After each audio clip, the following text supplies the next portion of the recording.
आज मैं शक्ति फूला को राज्य मोहब्बत से 12 वर्ष के लिए और सदा के लिए निकाल दिया हो। अरे बाबा, और शरीर पर जो तन पर जो वस्त्र था, आज मैं तन से वस्त्र भी खींच चुका हूँ। अच्छा अच्छा, आज फूला रानी नहीं है? बिल्कुल नहीं। और मैं जाऊंगा शिकार करने के लिए, और इस साड़ी को तुम रखो। मैं रखूं? हाँ दीजिए। अब लियो मैं जे लियो भाभी जी यहाँ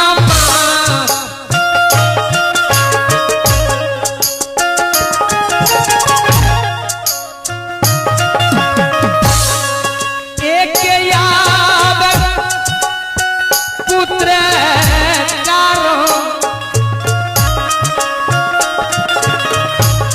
सारी खींच ले ली देश देश के राजा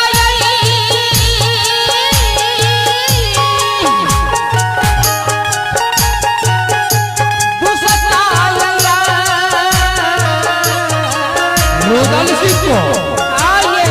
कभी नहीं।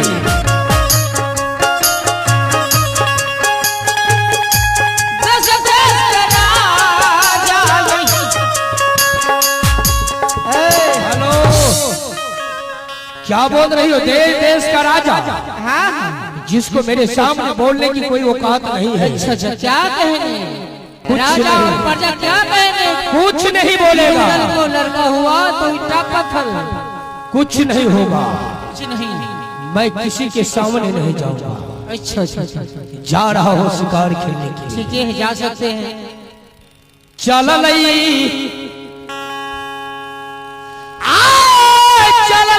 दीवाना प्रभु जी जगलई के वो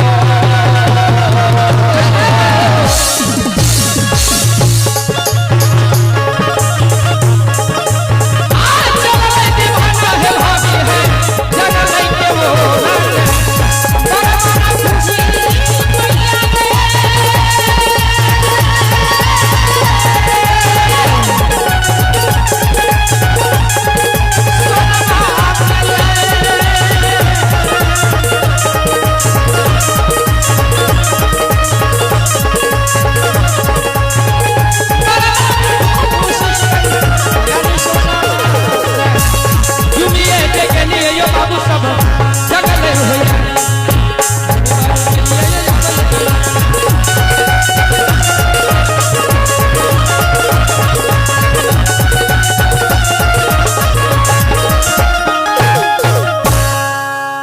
गए ठाकुर काम से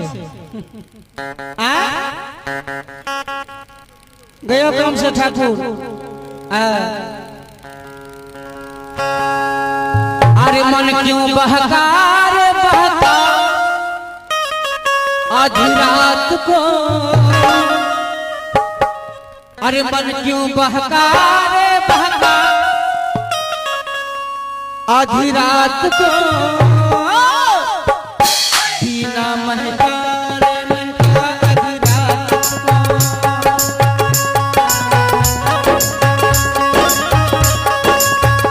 मन को बहका रे बहका आधी रात को, मन क्यों बहका रे बहका आधी रात को।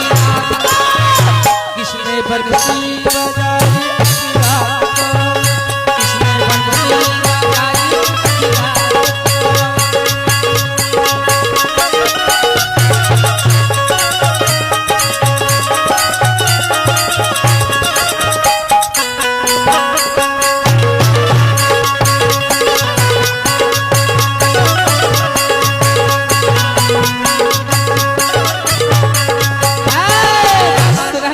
शाबाश, अब तो मेरी जवानी पूरा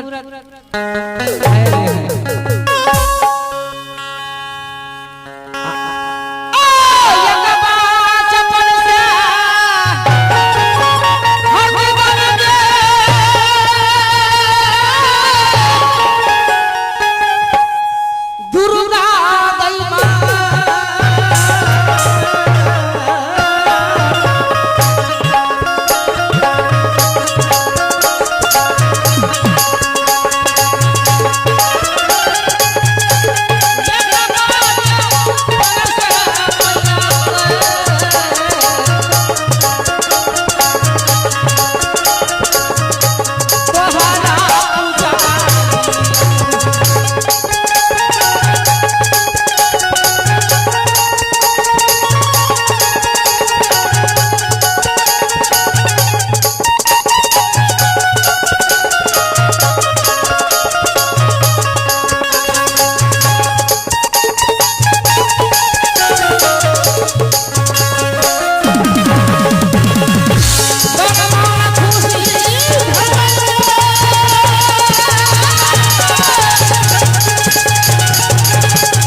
महाराज से मैं कहाँ जाऊंगी माँ,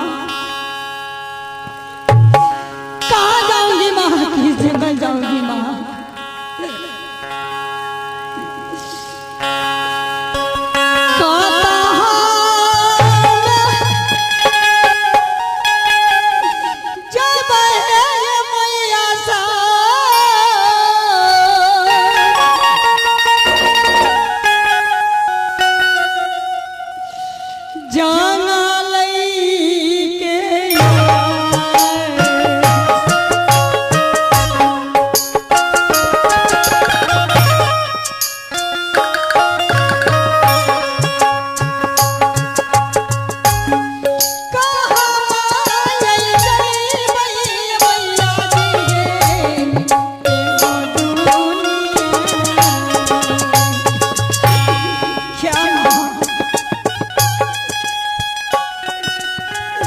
मुझे बालक दिखा के मुझसे छीन लिया माँ,